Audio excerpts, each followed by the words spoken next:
আসসালামু আলাইকুম, welcome to my cooking channel Shahrin's cooking আর্টিস্টে।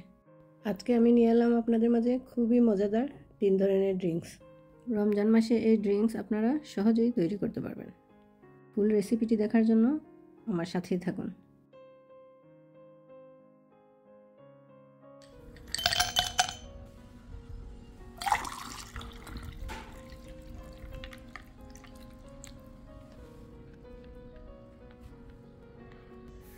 চিড়ার এই লাচ্ছি আসলে অতুলনীয়। চিড়ার লাচ্ছি তৈরি করার জন্য আমি এখানে হাফ কাপ চিড়া ভালো করে ধুয়ে পরিষ্কার করে 10 মিনিট ভিজিয়ে রেখেছি। ভেজানোর পরে এই যে আমার চিড়াটা একদম সফট হয়ে গেছে। এখন আমি একটি ব্লেন্ডারের জারে হাফ কাপ চিড়া দিয়ে দেব। পানি দেব 2 কাপ, দই 3 টেবিল চামচ, টক দই, কোকোনাট মিল্ক দেব হাফ কাপ, খেজুর 5-6 পিস, গুঁড়ো দুধ 2 চা চামচ, চিনি 4 চা চামচ, লবণ স্বাদ মতো দিয়ে এখন আমি এটাকে খুব ভালো করে ব্লেন্ড করে নেব।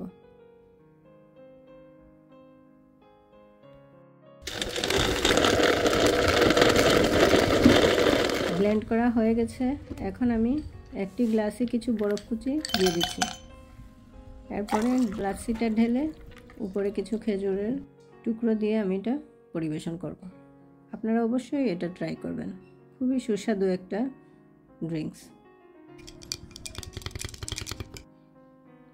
এখন তৈরি করব স্ট্রবেরির লাচ্ছি। এই লাচ্ছিটাও খেতে খুবই সুস্বাদু এবং ফ্লেভারটা তো অসাধারণ।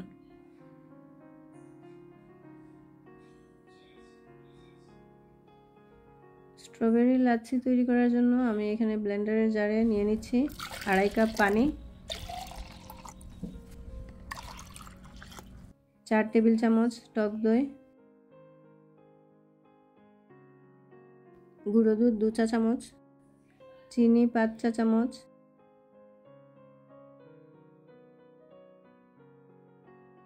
লবণ স্বাদ মতো ও স্ট্রবেরি 1 কাপ দিয়ে এখন আমি এটাকে ভালো করে ব্লেন্ড করে নেব।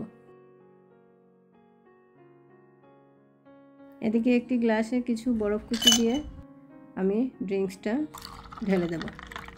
উপরে কিছু স্ট্রবেরি কুচি দিয়ে আমি এটাকে পরিবেশন করব। দেখতে যেমন সুন্দর, খেতেও তেমনি সুস্বাদু।